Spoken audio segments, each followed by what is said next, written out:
तो फिर यहाँ रसोई में आकर खड़ी हो गई। सारा होमवर्क हो गया है क्या तेरा? निधि जी ने अपनी बेटी नंदिता की तरफ देखते हुए कहा, जो एक तरफ खड़ी होकर उन्हें खाना बनाते बहुत प्यार से देख रही थी। नंदिता को शुरू से ही खाना बनाने का बहुत शौक लगता था। माँ जब भी खाना बनाती वह रसोई में खड़ी होकर उन्हें देखते रहती। जैसे ही निधि जी किसी काम से बाहर जाती, आटा लेकर छोटी छोटी रोटी बनाने लगती। कई बार वह उससे कहती, यहाँ बहुत गर्मी है, क्यों खड़ी है? जा बाहर जाकर बैठ जा, मैं वहीं तेरा खाना लेकर आती हूँ। तो बाहर जाने के बजाय नंदिता कहती, माँ गर्मी तो आपके लिए भी है ना, फिर मैं क्यों बाहर जाऊँ? और टुकुर टुकुर उनकी हर गतिविधि को ध्यान से देखती रहती और फिर अपने किचन सेट में झूठ मूठ का खाना बनाकर सबको खिलाती फिरती। निधि जी की शिकायत भरे स्वर में अपने पति जी से कहती, देखो तो इस लड़की को, यहाँ सारे दिन मेरे पास रसोई में खड़ी रहती है, यह नहीं कि बाहर जाकर अपनी सहेलियों के साथ खेलें। तो पति भी बिटिया का पक्ष लेते हुए कहते हैं, अरे क्यों गुस्सा करती हो नंदू की माँ, बच्ची है वह, तुम्हें तो खुश होना चाहिए। आज जब लड़कियां घर के कामों से दूर भागती हैं और तुम्हारी लड़की घर के कामों में रुचि दिखा रही है। ऐसा नहीं था कि नंदिता पढ़ाई में होशियार नहीं थी, वह तो फटाफट अपने स्कूल का सारा काम कर लेती और फिर माँ के साथ घर के कामों में उनका हाथ बटाने लगती। जब वह सिलाई मशीन लेकर बैठती तो वह भी अपनी गुड़िया के छोटे छोटे कपड़े बनाती। और फिर हुआ यह कि बहुत जल्दी ही नंदिता घर के कामों में होशियार होगी। एक से बढ़कर एक डिशेज बनाती कि सब उंगलियां चाटते रह जाते। वही माँ जो कल तक उसे अपने से दूर भगाती थी, आज तारीफ करते नहीं थकती थी।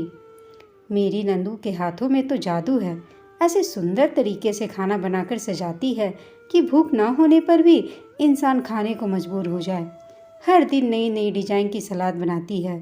उसकी बनाई पेंटिंग्स और कलाकृतियाँ घर आए मेहमानों को उसकी तारीफ करने के लिए मजबूर कर देती। सब कहते हैं कि नंदिता तो ससुराल वाले बड़े खुश रहेंगे, रोज़ नए नए व्यंजन बनाकर खिलाया करेगी। और फिर वह दिन भी आ गया जब किचन सेट में खाना बनाने वाली छोटी सी गुड़िया नंदिता शादी करके अपने ससुराल आ गई। ससुराल में सास ससुर, नंदिता के पति अमर के अलावा 2 छोटे देवर थे, एक ननद जिनकी शादी हो चुकी थी। ससुराल में पैसे की कोई कमी नहीं थी। पूरे घर में कीमती सामान बहुत इधर उधर भरा हुआ था, लेकिन घर देखकर ही लग रहा था जैसे सासू माँ को घर के रख रखाव का ज़्यादा शौक नहीं है। पूरा घर अस्त व्यस्त हालत में था। नंदिता को तो चाव था ही, उसने रसोई के साथ साथ पूरे घर का रख रखाव बदल दिया। नए पर्दे, नए कुशन, उसके कुशल हाथों ने पूरे घर की काया ही पलट दी। पूरा घर संवर गया। रोज़ नए नए व्यंजन बनाकर अपनी पाक कला के जौहर दिखाती। मुंह से तो कोई उसकी तारीफ नहीं करता, पर जिस तरह से सारा खाना खत्म हो जाता था उसे समझ में आता था कि सबको खाना पसंद आया। सासू माँ को तो पहले ही घर के काम का ज़्यादा शौक नहीं था। नंदिता के आने के बाद जैसे तो वो रसोई घर का रास्ता ही भूल गई। सब चीज़ जगह पर मिल जाती थी उन्हें। फिर वह भली और उनकी क्लब और किटी वाली सहेलियाँ। शादी को 6 महीने होने वाले थे। नंदिता भी अपनी ज़िंदगी में रम गई थी कि घर में खुशी की लहर दौड़ गई जब घर की इकलौती बेटी, उसकी बड़ी ननद अलका दीदी का फ़ोन आया कि वह छुट्टियों में अपने बेटे के साथ कुछ दिनों के लिए मायके आने वाली है। यह सुनकर ही खुश हो गई नंदिता, क्योंकि शादी में उनके साथ ज़्यादा घुलने मिलने का मौका नहीं मिला था उसे। पूरे प्यार और उत्साह से वह उनके आने की तैयारियां में लग गई।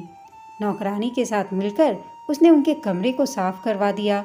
सुबह सुबह खुद उनके कमरे में बगीचे से तोड़कर ताज़े फूलों का गुलदस्ता रख कर आ गई। अमर उन्हें लेने के लिए स्टेशन गए हुए थे। फुर्ती से घर के काम निपटाने में लगी हुई थी नंदिता, जिससे अलका के आने पर फ्री होकर उनका स्वागत कर सके। अमर अलका को घर छोड़कर ऑफिस के लिए निकल गए। अलका ने आते ही उचटती नज़र से चारों तरफ देखा और आंखों ही आंखों में पूरे घर का मुआयना कर लिया। नंदिता उनकी आंखों में अपने लिए प्रशंसा के भाव तलाशती ही रह गई कि उन्होंने कहा, नंदिता, मैंने तो सबसे तुम्हारी बड़ी तारीफ सुनी थी। पर तुमने तो इतने ही दिनों में घर का यह क्या हाल बना डाला है। कितने ओल्ड फैशन के कर्टन हैं और यह पेंटिंग, ऐसी लगता है जैसे कि वो सारी पेंटिंग कहाँ गई जो हमने आर्ट गैलरी से खरीदी थी। नंदिता, सच में तुम्हारा टेस्ट तो बहुत ख़राब है। इसी तरह के कुशन कवर मैंने तुम्हारे मायके में देखे थे। नंदिता बोली, हाँ दीदी, ये मैंने बनाए हैं। नंदिता ने यह बताना चाहा। वह तो मैं देखते ही समझ गई थी नंदिता, कितने गंवारू लग रहे हैं। खैर कोई बात नहीं, अभी मैं यहाँ कुछ दिन रहूँगी। मार्केट चलना मेरे साथ, कुछ लेटेस्ट फैशन का खरीदवा दूँगी। और मम्मी, आपने भी नहीं टोका इसे मनमानी करने से? कितना गंदा लग रहा है पूरा घर। वह तो आते ही शुरू हो गई। मम्मी जी को अपनी पार्टियों से फुर्सत कहाँ जो वह घर की तारीफ पर ध्यान दे। और जिन पेंटिंग की वह बात कर रही थी वह तो घर का पेंट होने के बाद पता नहीं स्टोर रूम में कहाँ पड़ी होंगी।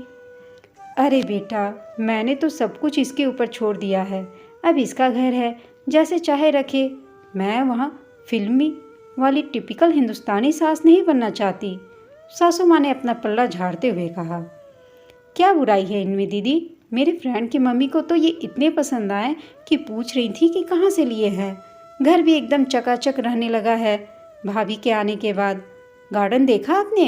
इतने सुंदर सुंदर प्लांट लगाए हैं भाभी ने। देवर बोला, खुद नर्सरी से लेकर आई हैं वो।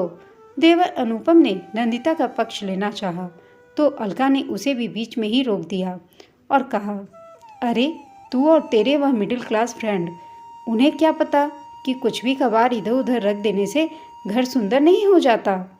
नंदिता का उत्साह फिर भी खत्म नहीं हुआ।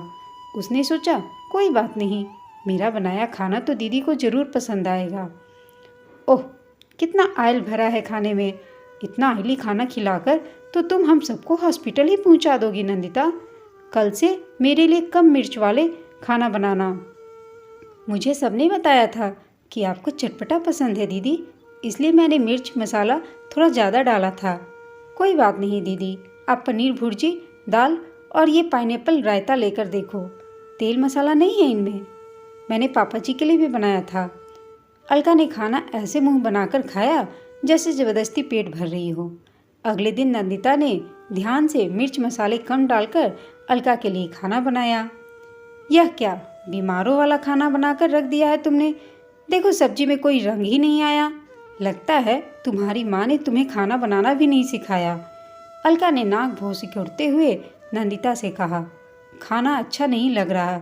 फिर भी भिंडी की सब्जी आपने 2 बार ली दीदी।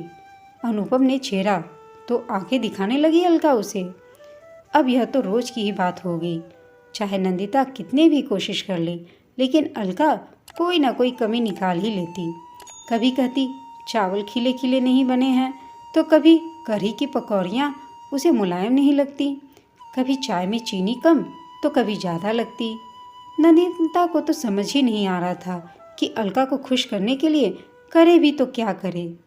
अमर को अपने ऑफिस और काम से फुर्सत नहीं थी और मम्मी जी देखकर भी सब कुछ अनजान बनी हुई थी। मायके में सबसे सुघर और सलीकेदार समझी जाने वाली नंदिता बेटी ससुराल में फूहड़ गंवार ठहरा दी गई थी, जिसे खाना बनाना तक नहीं आता। अभी अलका को आए कुछ ही दिन हुए थे कि अलका के पति राजीव भी अपनी किसी मीटिंग के सिलसिले में वहां पहुंच गए। उस दिन वह घर पर ही थे। दोपहर में खाने का टाइम होते ही नंदिता ने टेबल पर खाना लगाया। सब लोगों के आने से पहले ही डोंगों का ढक्कन खोलकर अलका देखने लगी और फिर बोली, ओह, यह क्या किया तुमने? रायते में सारा जीरा तैर रहा है और ये काली दाल किससे पूछकर बनाई? कम से कम एक बार मुझसे पूछ तो लेती नंदिता। इससे अच्छा तो मैं आज खाना कहीं बाहर से ऑर्डर कर देती। तुम तो बस मेरे पति के सामने मेरी बदनामी कराकर ही रहोगी। अलका बोल ही रही थी, तभी राजीव बोले, अरे वाह, खुशबू तो बड़ी अच्छी आ रही है। अलका के पति राजीव जीजू ने खाने की टेबल पर बैठते ही कहा, वाह भाभी, मज़ा आ गया। इतना स्वादिष्ट खाना बहुत दिनों के बाद खाया है। मिर्च मसालों का ऐसा संतुलन, मेरी माँ की याद दिला दी आपने। उनकी बनाई काली दाल में बिल्कुल ऐसा ही स्वाद आता था और रायते में इसी तरह ऊपर से जीरे का छौंक लगाती थी वो। अपनी ननद को भी कुछ सिखा दो। रसोइये का बना कच्चा पक्का बेस्वाद खाना खाकर बोर हो चुका हूँ मैं तो। सच में बिल्कुल ही टेस्ट नहीं आता। राजीव ने खुले दिल से नंदिता की तारीफ करते हुए कहा। आपको यह खाना अच्छा लग रहा है जीजा जी? दीदी को तो भाभी के हाथ का खाना बिल्कुल अच्छा नहीं लगता। रोज भाभी को कहती है। उनकी माँ ने उन्हें खाना बनाना भी नहीं सिखाया। देवर अनुपम ने चुटकी लेते हुए कहा। ऐसा क्या? तो फिर ऐसा करते हैं, आज रात का खाना तुम्हारी दीदी से बनवा लेते हैं, जीजू ने कहा। नंदिता की माँ ने तो उसे कुछ सिखाया ही नहीं, लेकिन इनकी मम्मी ने जो इन्हें सिखाया है वह यह नंदिता को सिखा देंगी। तो फिर यह तय रहा, आज का खाना अलका बनाएगी। और आज क्या, जब तक ये यहाँ है रोज खाना बनाने की जिम्मेदारी अलका की। कम से कम कुछ तो सीख पाएगी नंदिता, ताकि अगली बार जब अलका यहाँ आए तो उसे अपनी मर्जी का खाना मिल सके। अलका की तरफ देखते हुए कहा राजीव ने। मैं क्यों खाना बनाऊं? मैं यहाँ का कोई काम करने आई हूँ? मैं तो अपने घर में कभी नहीं बनाती, तो यहाँ क्यों बनाऊंगी? पति की बात पर हड़बड़ा गई अलका। साफ साफ कहती क्यों नहीं कि तुम्हें ढंग का खाना बनाना आता ही नहीं है? फिर क्यों तुम भाभी के अच्छे भले खाने में रोज कमियां निकालती हो? मैं जानता हूँ यह तुम्हारी इनसिक्योरिटी है जो तुम ऐसा करती हो। तुम्हें लगता है कि तुम्हारी भाभी नंदिता ने आकर तुम्हारी जगह तुमसे छीन ली है। अरे तुम घर की बेटी हो और वह बहू है। तुम दोनों की अपनी अपनी जगह है। तुम्हें पता भी नहीं कि ऐसा करके तुम अपनी भाभी नंदिता के दिल में अपनी छवि खराब कर रही हो। अरे तारीफ नहीं कर सकती तो कम से कम कमियां तो मत निकालो। कहीं ऐसा ना हो कि अगली बार तुम्हारे आने की खबर सुनते ही नंदिता अपने मायके चली जाए। तुम्हें तो बस उससे कुछ सीखने की कोशिश करनी चाहिए। तुम तो उसकी माँ तक पहुँच गई। तुम्हें तो कुछ भी नहीं आता था, फिर भी मेरी माँ ने कभी तुम्हें कुछ नहीं कहा, बल्कि बहुत प्यार से सब कुछ सिखाने की कोशिश करती थी। यह अलग बात है कि तुम उन्हें अपना दुश्मन समझने लगी थी। राजीव ने बड़े प्यार से अलका को समझाने की कोशिश की। अरे आप लोग खाने के टेबल से उठ क्यों आए? मैं तो बस आइसक्रीम लेने गई थी। खाकर बताइए कैसी है? मैंने बनाई है मैंगो आइसक्रीम। सब कुछ सुनकर भी अनजान बनते हुए नंदिता ने आइसक्रीम सबको सर्व किया। मामी मैं एक और लूँगा, यह तो मार्केट वाली से भी अच्छी बनी है, चीनू ने प्यार से कहा। बेटी की बात पर इस बार हमेशा की तरह अलका दीदी ने कुछ नहीं कहा, बल्कि चुपचाप आइसक्रीम खाती रही। नंदिता ने मन ही मन राजीव जीजू का धन्यवाद किया, जिन्होंने एक बड़े भाई की तरह सारे मामले को सुलझा दिया था। अनुपम के सब कुछ बताने पर उन्होंने नंदिता से वादा किया था कि वह अपने तरीके से अलका को समझाने की कोशिश करेंगे, और अलका ने भी पूरी अच्छी तरह से राजीव की सलाह मानी। अलका दीदी को देखकर लग रहा था कि शायद उन्हें कुछ कुछ समझ में आ गया है। जिनकी माँ गलत होते हुए भी देखकर भी कुछ नहीं समझाती, उन्हें पति ही समझा देते हैं। कुछ बातें पति के समझाने पर ही समझ में आती है, और यहाँ भी कुछ ऐसा ही हुआ था।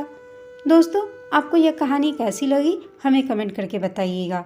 साथ ही कहानी अच्छी लगी हो तो प्लीज़ इसे लाइक और शेयर ज़रूर कीजिएगा। अगर चैनल पर नए हैं तो चैनल को सब्सक्राइब करना ना भूलें। कहानी सुनने के लिए आप सबका धन्यवाद।